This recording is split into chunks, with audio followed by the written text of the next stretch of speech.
All right. Thank you, Edith, for the introduction. I really appreciate that. It's always very humbling to hear people say things about what you've accomplished in your career. And I just want to say that I appreciate that very much. And I'm just very fortunate and very blessed. I also want to thank Jopanna Kellogg for inviting me to participate in ISCORE. It's a conference that I heard a lot about. I hadn't gotten the opportunity to partake in it, but I have to say that I was very excited to hear from him and receive this invitation to deliver a keynote. And I want to thank Joelle Mitchell as well for all of her assistance along the way leading up to the event, because without her kind of keeping me on track and making sure that I was prepared, I don't know that I would be in the position to deliver this keynote today. So thank you all very much. And I'm so happy to be here. And I want to start just by talking a little bit about how I guess came to deliver this keynote, and then I'm going to go into my presentation a little bit. But I received the invitation to speak from Jopanna. And again, I was really excited, and I had a phone call with him and we spoke, and he explained to me that generally every year someone will lead the participants through their research during the ISCORE conference.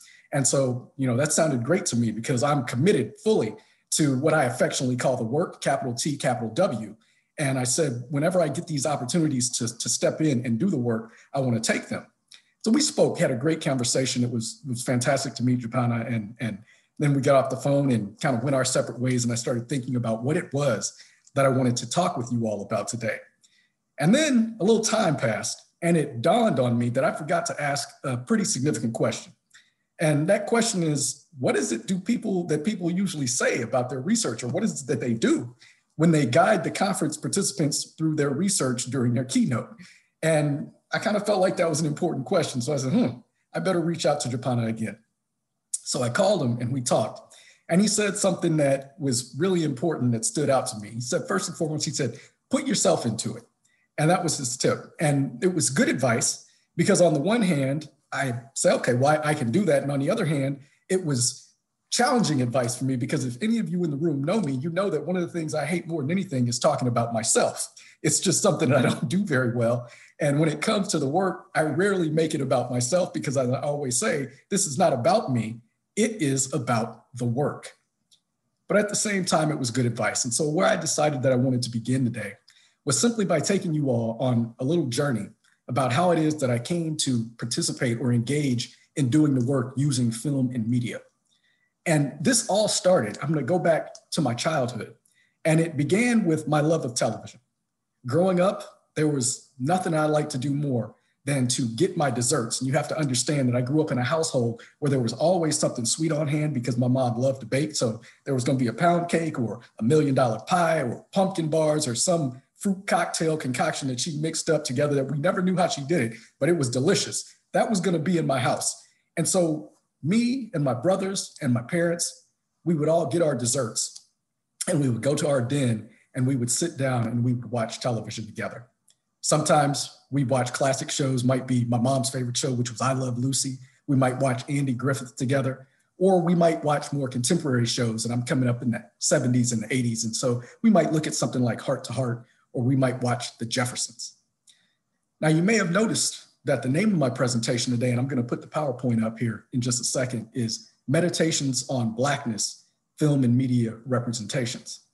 And I mentioned the title because at that time, when I was sitting in my den with my parents and my brothers, and we were watching all those TV shows, I didn't quite understand as a child that I was already starting to meditate on Blackness as presented in our film and our media, but I was. And that was because there was always something very special about seeing people who looked like us on television. We loved The Jeffersons because it was about a Black family. We absolutely used to get excited when we would see Black families on Family Feud, and we would run through the house telling each other, you got to come watch Family Feud. There's a Black family on there. And we were very excited for it. We were hungry for those images. And now, you know, there are Black people on Family Feud all the time, but in the 80s, that just necessarily wasn't the case. So we were excited. And again, I was already hungry for images and meditating on Blackness. So not only then did I love television as a child, I also loved film. There was a point in time in my childhood where I also used to go to the movies every Saturday, and I would be whisked away into these worlds, watching movies like Chomps and Krull and any other title that was playing at the theater. It didn't matter. I just wanted to be in that theater, looking at that screen, eating my popcorn and having my snacks and just being taken away and dreaming like I was one of the characters in the films. So I always loved those movies, always loved television, but I never gave much thought to the fact that maybe I could do something in film and media for a living. Well, flash forward, I went to college, and when I first go to school, I'm going to be a business major. I'm thinking, well, that sounds good. My mom always talked about being a business major, and I said, sure, that's what I'm going to do. And then I took my first accounting class the first semester of college, and the professor got to hit me upside the head with ledgers and credits and debits. And I said, oh my goodness, no, I cannot do this. I am not going to be a business major.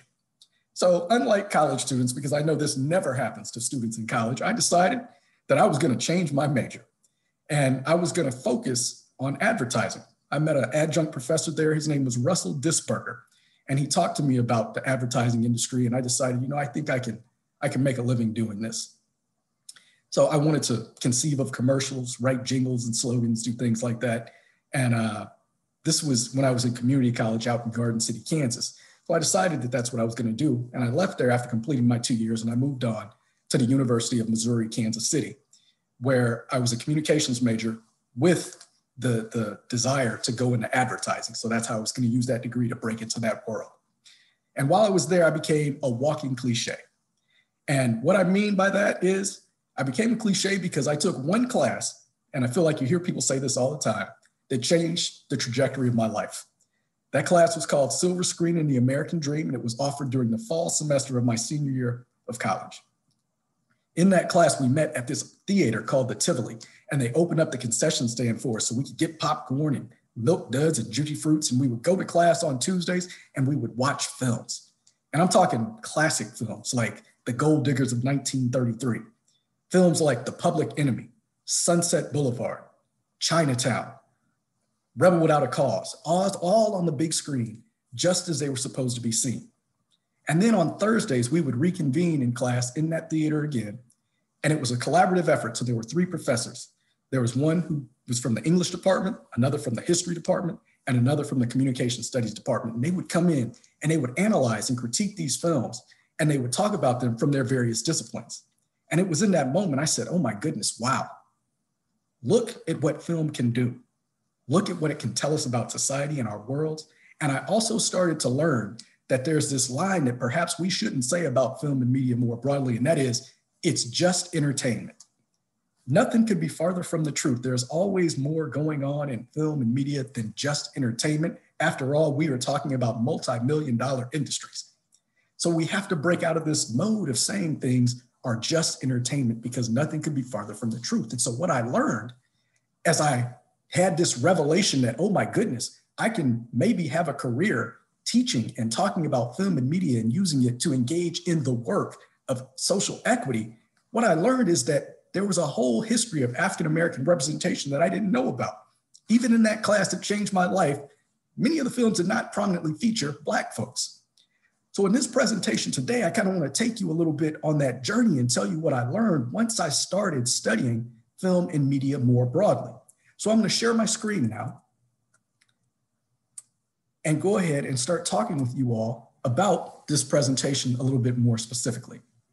So once I decided that I was going to start studying film and media and that I wanted to pursue my master's and later on my PhD, I said I want to focus on Black experiences. I want to meditate on Blackness. And so this presentation, I'm going to ask you all, in this presentation rather, I'm going to ask you all to meditate on Blackness with me for a while. One of the books, if you start studying Black film and media history, that you have to read is a book by a film historian named Donald Bogle. And the name of that book is called Toms, Coons, Mulattoes, Mammies, and Bucks, An Interpretive History of Blacks in American Films.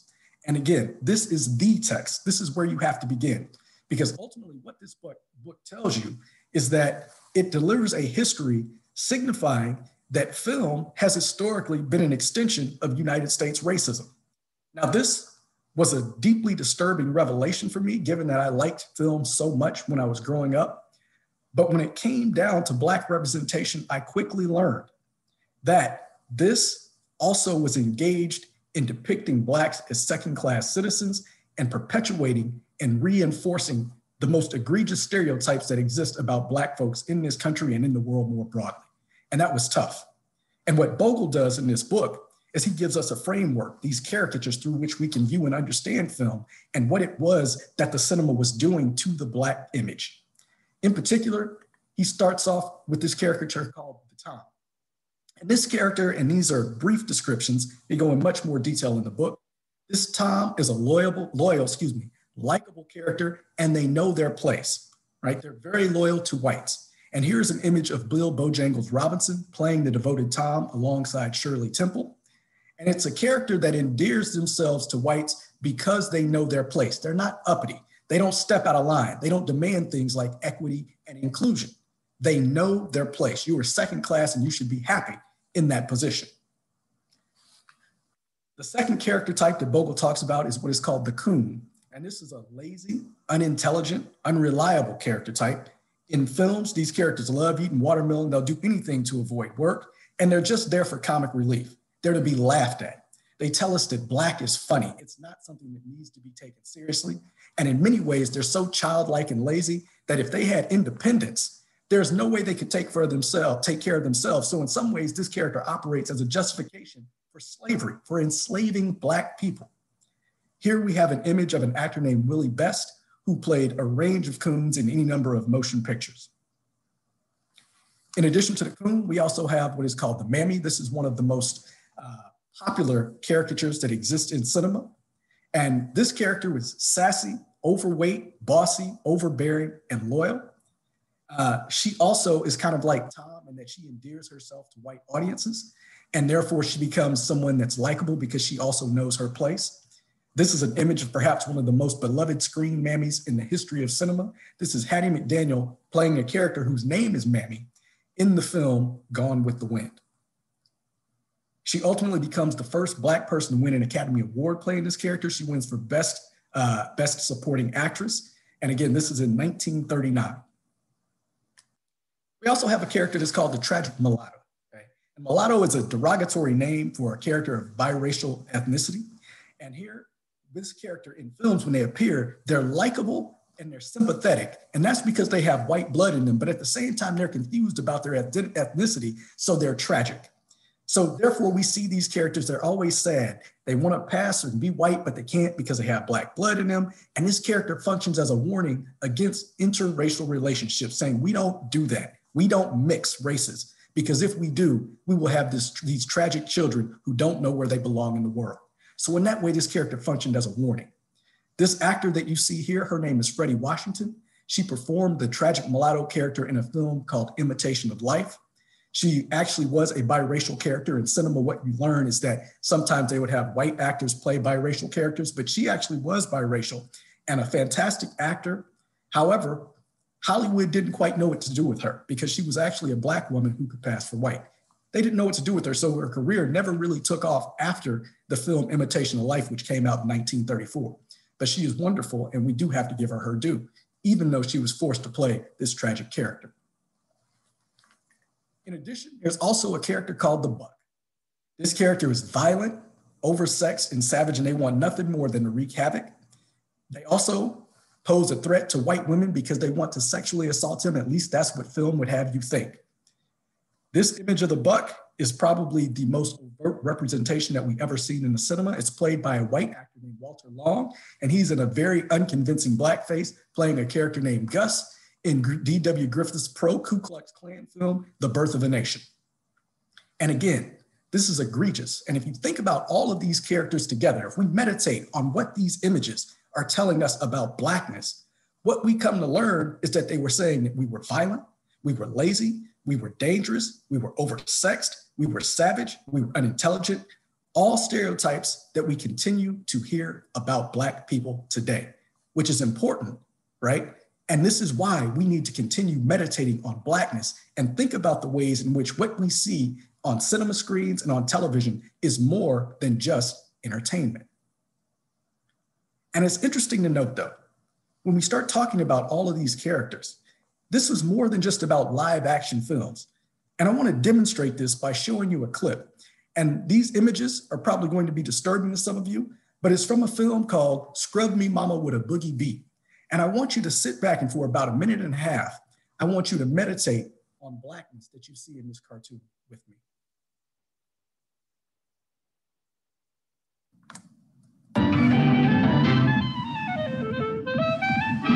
listen, Mammy. There ain't no way to wash clothes. What you all need is rhythm. What do you all mean, rhythm? I'll show you what I mean. In Harlem, there's a little place where everyone goes to see the way a washerwoman washes her clothes. If you like boogie woogie rhythm, she's gotta be. Let the boogie woogie washerwoman give you a treat. On every afternoon, that's when the sessions begin. And all the boys from all the bands come down and sit in. They sit around and knock each other out when they play. While the boogie woogie washerwoman washes all day. Rub me up, dub. That's just the way she rubs. Rub me up, dub. That's just the way she scrubs. Rub me up, dub.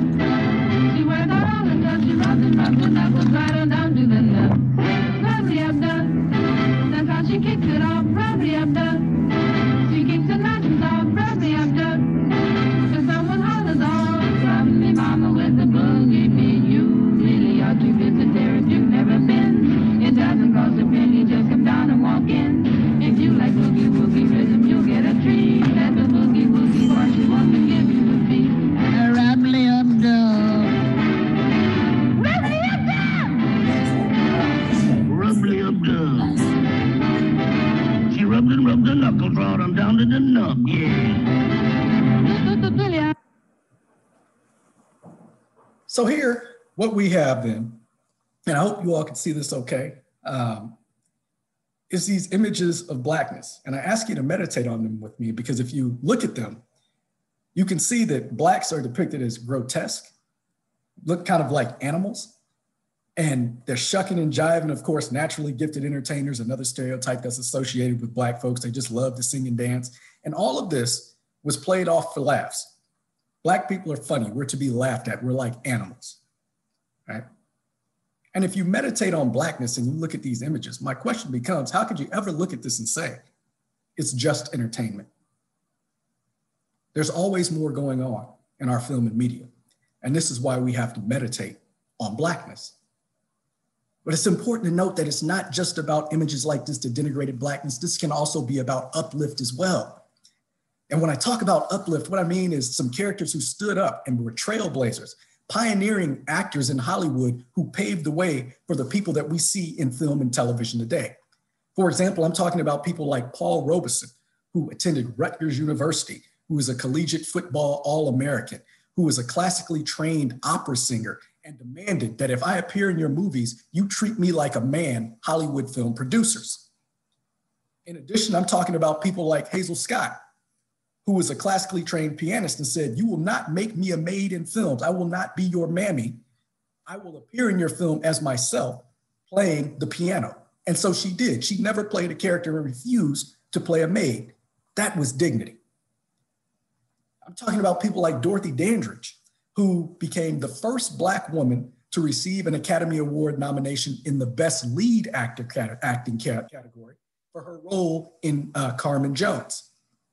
And then I'm also talking about the incomparable Sidney Poitier, who became the first Black man to receive an Academy Award in the Best Leading Actor category for his role in Lilies of the Field. And Sidney Poitier began his ascension to motion picture stardom in the 1950s. And by the 1960s, he was the biggest movie star in the world, regardless of ethnicity. So there's uplift here too.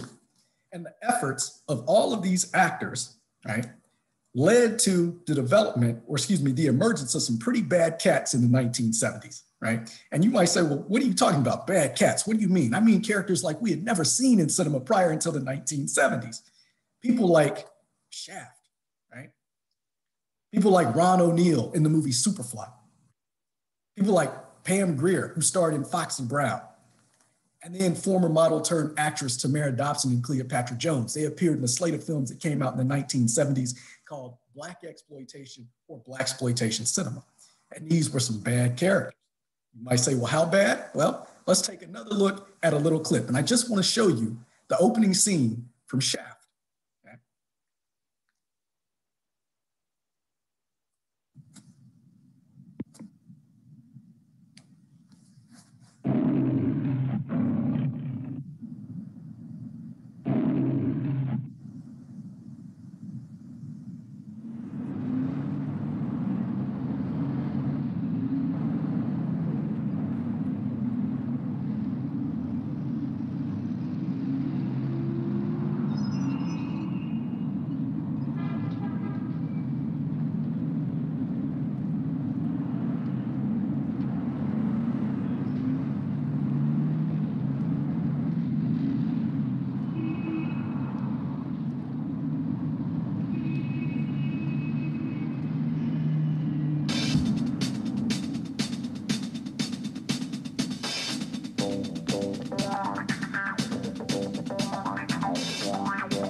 Okay.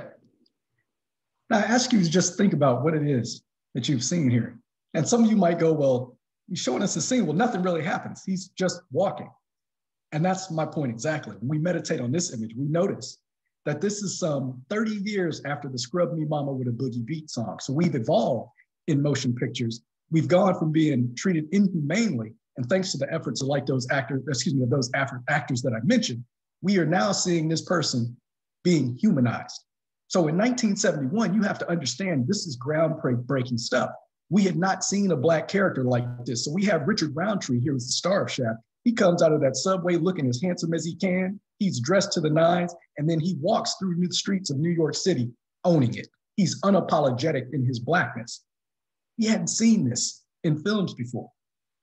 The other thing is, you notice the sound of the film. Prior to the emergence of Blaxploitation cinema, films didn't really use rhythm and blues music, but here you hear that iconic Isaac Hayes theme from Shaft song playing here. And it's important to note that Isaac Hayes wins an Academy Award for composing that song for the theme for Shaft. So again, while we can look at this and say, well, nothing happens, there's actually a lot that is happening here. Shaft is ultimately labeled by one reviewer of the film as the first free Black man on cinema screens. So that's why it's important that we understand our histories. And again, we continue to meditate on Blackness. However, the interesting thing about it is when I started my journey studying cinema and trying to figure out the ways in which Blacks have been historically represented in film, I came to find pretty quickly that no one was talking about Blaxploitation cinema. They were talking about Sidney Poitier, and they were talking about those caricatures that Bogle had listed or outlined for us, but no one was talking about these films. And my goal then became to start salvaging and uplifting overlooked texts so that I could give Black performers and directors their due, because I think we should be talking about Blaxploitation cinema more. So I came up with a definition of the films. And so when I talk about Blaxploitation, I talk about it in terms of it being a movement. And these are films made between 1970 and 1975 by both Black and white filmmakers alike to capitalize on the Black film-going audience. So it lasts for 5 years. And if you saw a Blaxploitation film, I wanted people to be very clear that there were characteristics associated with these movies as well. So first and foremost, in order to have a Blaxploitation film, you have to have a Black hero. You don't have that, then you don't have a Blaxploitation film. In addition, these films feature more Black supporting characters. So gone are the days of tokenizing Black people where they're the only ones in the film in a group of whites. In addition, these movies are set in a predominantly Black urban space. Okay? So for the first time in Hollywood cinema, we're seeing communities like Harlem and Watts being featured on film. These movies oftentimes also feature a white villain. Now we have to understand that the white villain is a metaphor for US racial discrimination. And therefore, when the Black hero overcomes that villain, they're ultimately metaphorically defeating racism as it exists in the United States. In addition, these films feature a lot of violence. Oftentimes that's going to be levied at the white villain from the Black hero. There are also displays of Black sexuality. And for years in motion picture history, you have to understand that Blacks were figuratively castrated. We didn't explore Black sexuality, but in these films, we get to see that. And that's a major milestone in terms of Black cinematic representation. And then finally, these films feature funky R&B soundtracks, and they make that music a normal part of Hollywood cinema, regardless of who the film stars. So again, this becomes what I kind of give to the cinema world and fans of Blaxploitation more broadly, a framework through which to view these films so that we understand exactly what we're talking about when we say Blaxploitation cinema. This is part of what I do. This is part of meditating on Blackness and filling in gaps, because as we come to learn in terms of cinema history, stories about Black experiences have been suppressed, much like they have in standard K through 12 education. So I'm working to fill in the gaps in terms of cinema history. But it's also important to note that I do more than just talk about historic texts and try to salvage things and uplift them. I also talk about contemporary text. And it's great that we stop here in the 1970s in terms of cinema, because it provides a nice segue for me to talk about television. So what I'm going to do is I'm going to talk about 70s television a little bit, and then give you a little context of the 1980s to get to a contemporary show to give you a kind of an example of the ways in which I meditate on Blackness in a present day context. So in order to talk about this, we have to understand. So I'm telling you that we have blaxploitation cinema and these films were more progressive. And to be clear, I don't say that blaxploitation films are any better or worse than other films. They're just different in that they feature Black folks. Certainly they're imperfect. So I want to be very clear about that. I'm just trying to give them their due. But at the time when blaxploitation emerges, it's important to note that television was also going through this kind of renaissance or very progressive period as well. And in particular, that's because of a producer called Norman Lear. Norman Lear produced sitcoms, and he produced sitcoms that were different from those that existed prior to the 1970s. So these are much different than, say, Leave It to Beaver or the Andy Griffith Show that I mentioned early on. So he produced shows like Maude, All in the Family, Good Times, and The Jeffersons. And the thing that made these sitcoms so different is that they incorporated critiques of things like politics, racism, sexism, abortion, school desegregation, so on and so forth, things like that within the storylines of comedies. We had never really seen that before. So they're very progressive shows in that they acknowledge the things that were ultimately plaguing contemporary US society. So, and Good Times and The Jeffersons, is important to note, are part of those meditations on Blackness is that they feature Black families. So therefore, they were also groundbreaking at the times in which they came out because there really hadn't been many sitcoms focusing on Black folks. However, as we start to move out of the decade, out of the 1970s, things start to change a little bit under the leadership of then President Jimmy Carter. Importantly, like the US starts to become a bit more conservative under his leadership, and then conservatism takes full grasp under the leadership of President Ronald Reagan. And Reagan did a number of things that ultimately hurt Black folks and other people of color and poor folks in any number of ways. In particular, when we talk about the Reagan era and what he did, Reaganism was built on policies with covertly racist and classist implications, such as dismantling the welfare state, curbing an intrusive government, and stimulating corporate growth through unrestrained market forces. In addition, Reagan also overtly villainized people of color and the poor. For example, he said that Blacks and members of the Latinx community were welfare cheats. He blamed them for rising crime rates or alleged rising crime rates and for heightened numbers of teenage pregnancy. So he villainized people of color.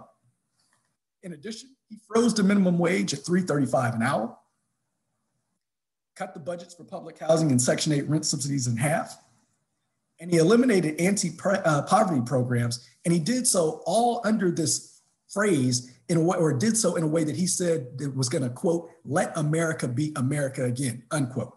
So we have this situation where the president of the United States is villainizing poor people and then at the same time taking measures to make sure that they can't lift themselves up out of poverty.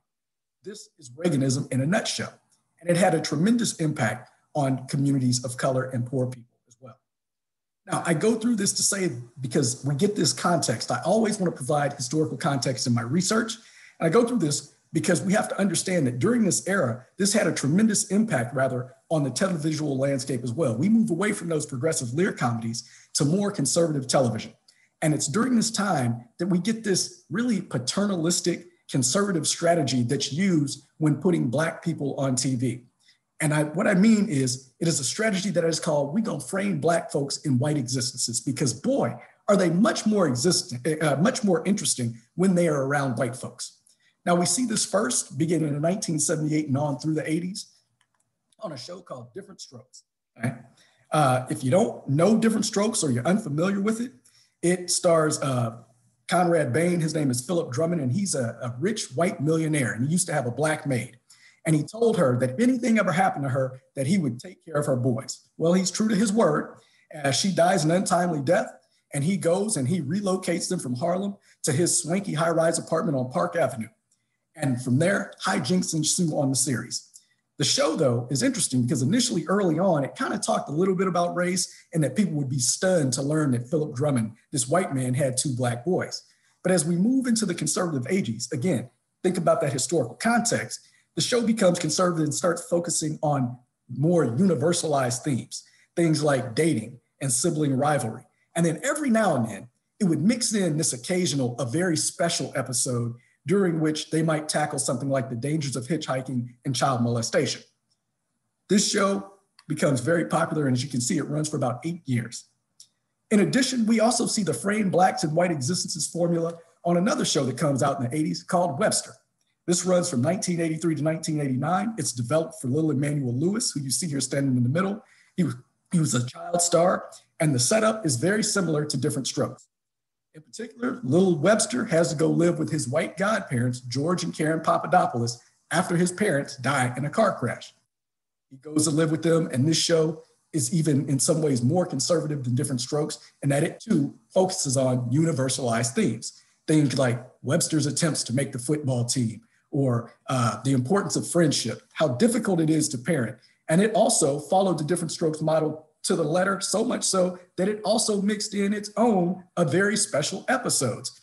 And it had one focusing on the dangers of playing with matches and another focusing on, you guessed it, child molestation. So it's a near clone of Different Strokes in that we have, again, another Black youth being framed in white existences. Now, this becomes critically important because as we move forward, you'll remember I started this foray talking about the 1970s comedy and then the 1980s, because I say I also talk about contemporary issues or cinema, or TV programs as well. Well, we flash forward to 29 years and 32 years respectively after Different Strokes and Webster went off the air, and NBC was quite literally at it again, albeit in a dramatic context. Here we have a promo for This Is Us, NBC's series, in which we have a Black man or a Black child once again framed in a white existence. Now, to be fair, I'm going to move forward to the promos that you typically see, even though I got to go back and show y'all again. Look at the similarities here, and then here we are. And this is the promo that you typically see, or the kinds of promos you see with the adults on This Is Us. Now, I'm sure that there are some people here in the room who probably watch and love This Is Us, and I want to be very clear and say, please understand, I'm not telling you not to watch this show. This is not about saying that you're a bad person if you watch This Is Us. But what I'm going to do here is I'm going to provide you with a framework to either reconsider This Is Us if you watch it, or to look at it through if you've never watched it and decide that you want to go take a look at it after this presentation. It's also important to note that here, as I do this presentation, I'm only talking about the first season of This Is Us. I know that the show is now in its 5th season, and one of the things that happens when I talk about this series is people who love it say, but yeah, in season 3, this or that. I'm talking about the first season. And again, we can take this foundational season and we can apply it to the remainder of this, to the other seasons rather, that have come out since this time. So This Is Us. And part of me feels like I should apologize if you like this show for what I'm about to do to this thing, but I don't know that I mean it, so I'm not going to do that.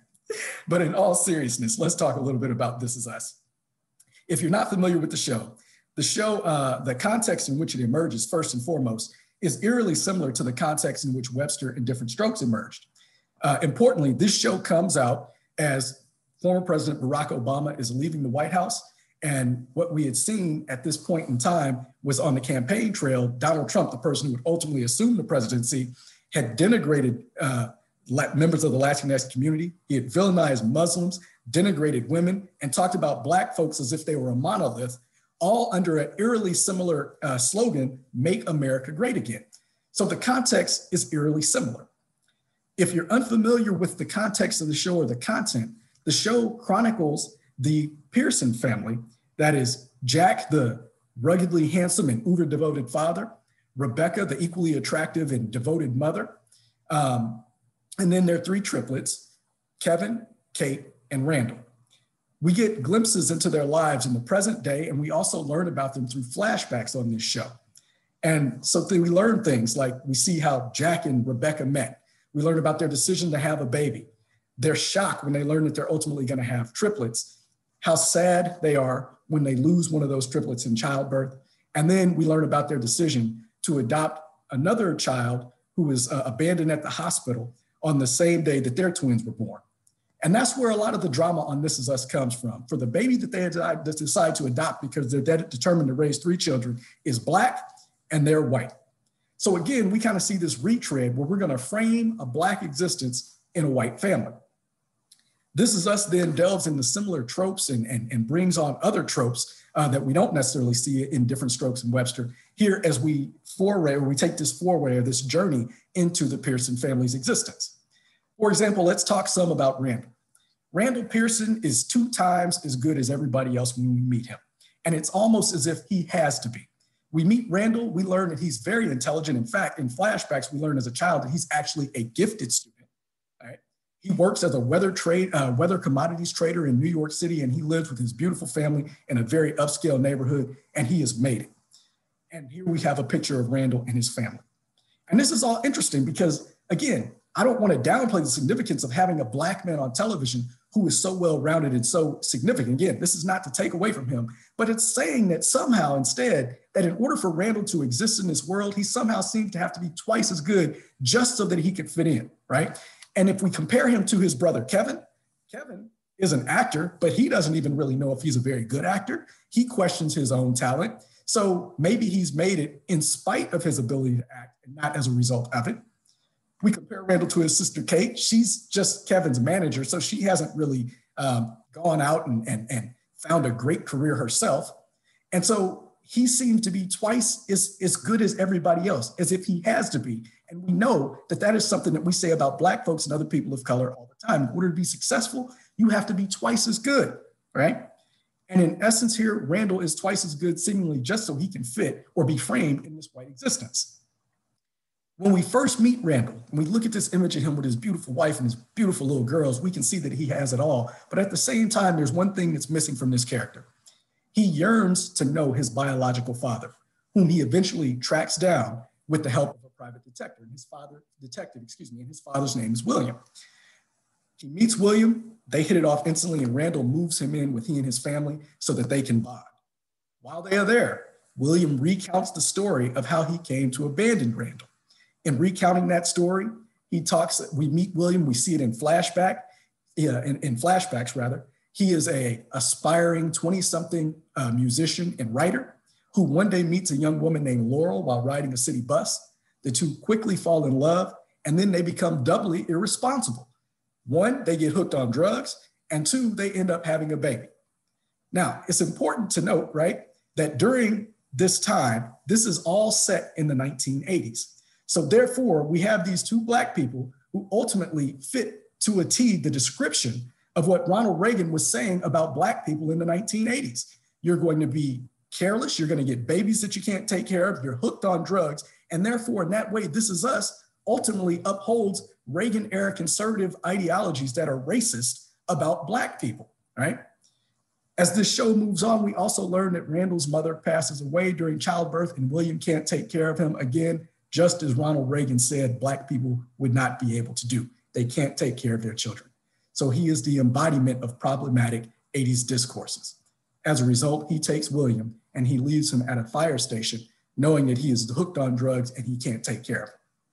But have no fear, because we have some white saviors who can take care of Randall. And This Is Us, not only we don't get not just one, not two, we get 4 white saviors to take care of little baby Randall.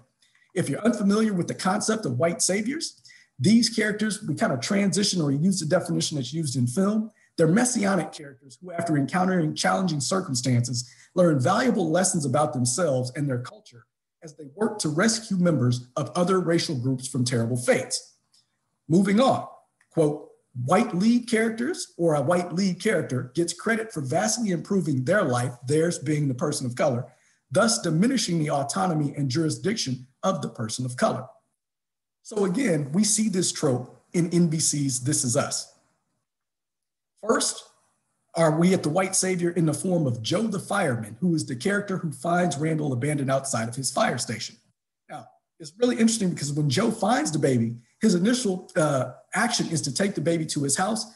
Joe is in a tumultuous marriage and he goes there and he tells his wife he believes baby Randall a gift from God and that they should raise the child. His wife wants no parts of it. So Joe takes the baby to make sure it's safe to the hospital, right? There we meet Dr. Katowski, who is in his own difficult circumstance. While Joe is in a tumultuous marriage, Dr. Katowski has unfortunately lost his wife. It's been a year since her death, but he's been unable to fully move on from her, and kind of move beyond his grief.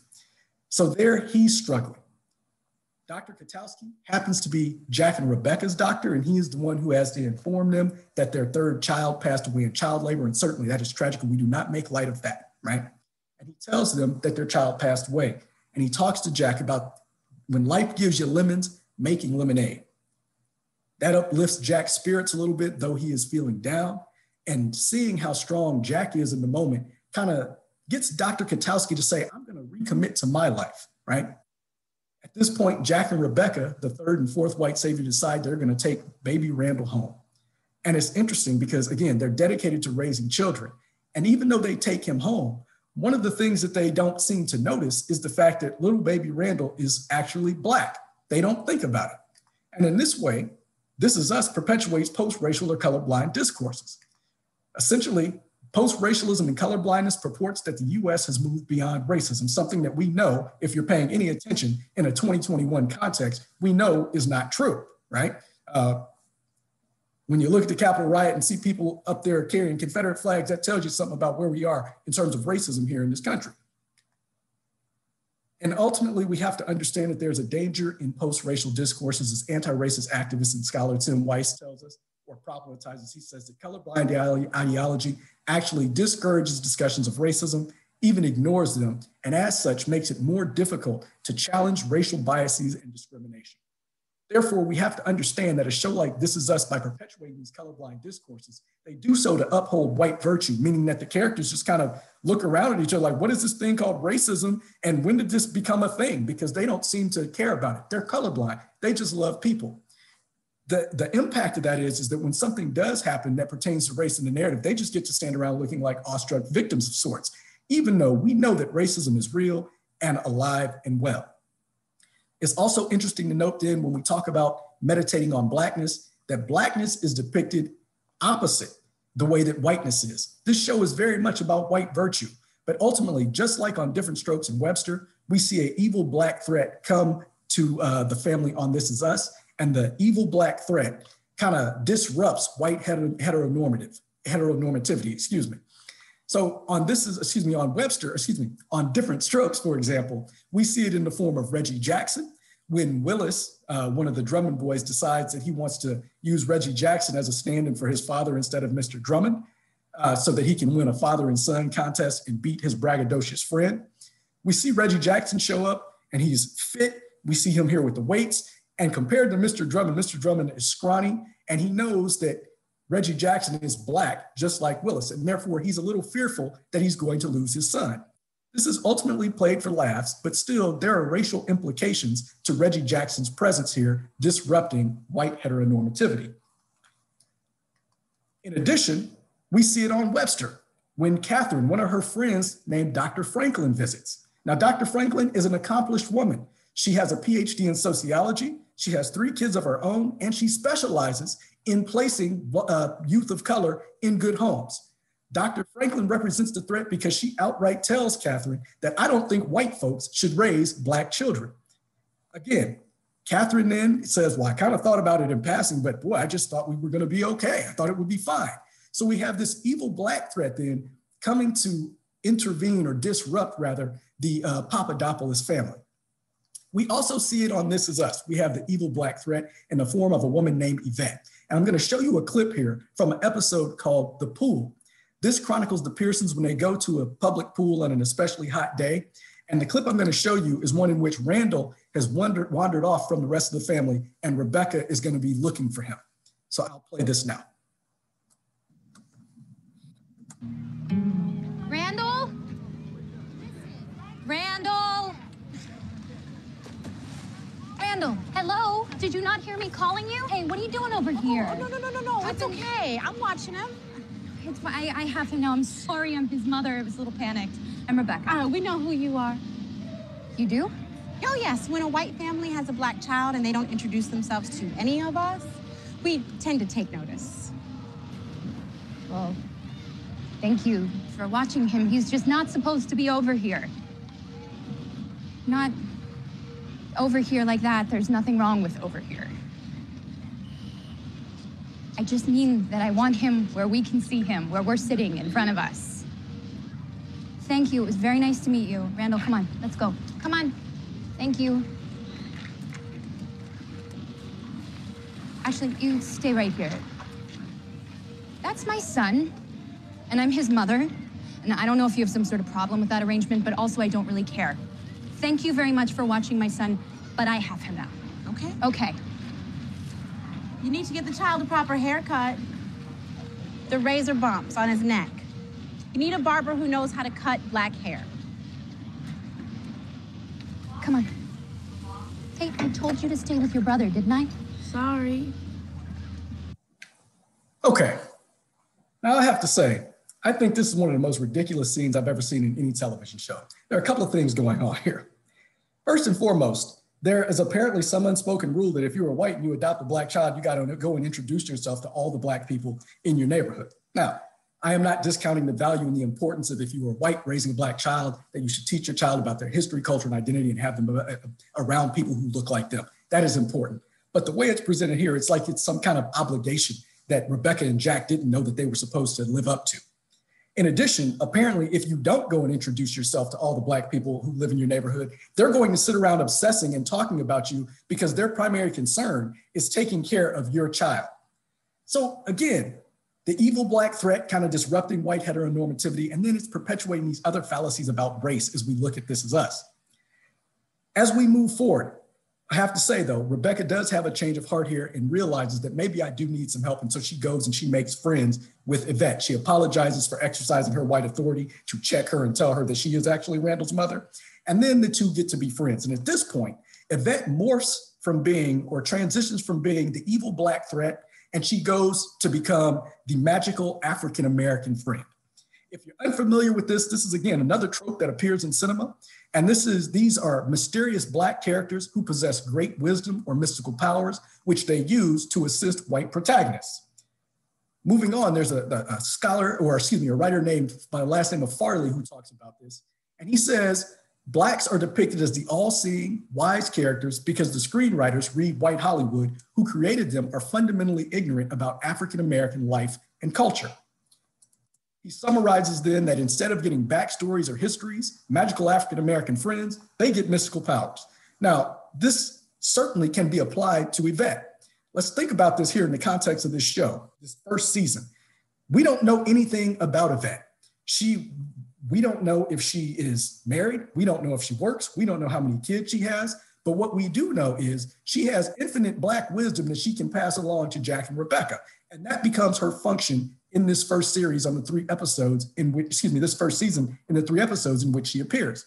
First, she talks about telling Rebecca about getting Randall his hair cut at a proper barber. She then tells Jack that he should take his son, enroll Randall in a gifted school. And then finally, she connects him with a martial arts school run by black men so Randall can be around people who look like him. Aside from that, we know nothing about Rebecca. And this is in great contradiction to Fireman Joe, who appears in just 2 episodes, but he gets a backstory. We learn about his tumultuous marriage and that he and his wife are ultimately going to be back together. So here again, we see also that This Is Us perpetuates the problematic trope of the magical African-American friend. So I just want to summarize this. I know that I'm just at about time here very quickly by reading a quote about Webster and different strokes that I think we can also apply to This Is Us. In particular, Robin R. Means Coleman summarized those 2 shows by saying, quote, white men became surrogate fathers to African-American children, thereby saving black youth from their backgrounds, which was the ghetto, from their roots, an absentee and or inadequate black family and community, and from their blackness, cultural differences viewed as outside the norm. I think if we look at that, we can substitute This Is Us and say the same thing happens on that series. And therefore, as a result of this, like I said, I wanted to offer you this framework and ask you to meditate on Blackness with me to demonstrate to you that we always have to look at media and film as a part of the struggle, and we have to be committed to getting representational equity as well. If we are not, and we can continue to do things and say like, it's just entertainment, then we do a disservice for those who are out there in Hollywood grinding and trying to make inroads so that things can be better. And as a result of that, it is key and it is very important that we all continue to take our entertainment seriously, enjoy it, but as we do so, we must meditate on Blackness. Thank you. Wow. I'm sure everyone is saying, wow. Dr. Lawrence, we appreciate your time and your presentation today. I'm so grateful for the knowledge that you dropped. And I'm sure that we're going to be processing for a while. So thank you again. We appreciate it. We You're have time for a couple of questions. So drop them in your chat real quick before we transition into our self-care session. We do have one. It says, are there any crossover studies or work that you have done with media psychology? Maybe pairing media depictions of social aggression and violence with race? Actually, I haven't. I think that that would be great. If you are a faculty member and are thinking collaboration, let's talk. Awesome. Don't see any other questions, but a whole lot of incredible, thank you, wow, you're awesome. So we appreciate it. Anyone else who has any comments, feel free to follow up with Dr. Lawrence. We'll see you at self-care session to end our day so we can rejuvenate ourselves for our big day tomorrow. So thank you, and we appreciate your time. Thank you all. I appreciate you so much. Thank you. All right, signing off. Bye, Joelle. Thank you for everything. You're welcome. Take care, Dr. Lawrence. All right, take care.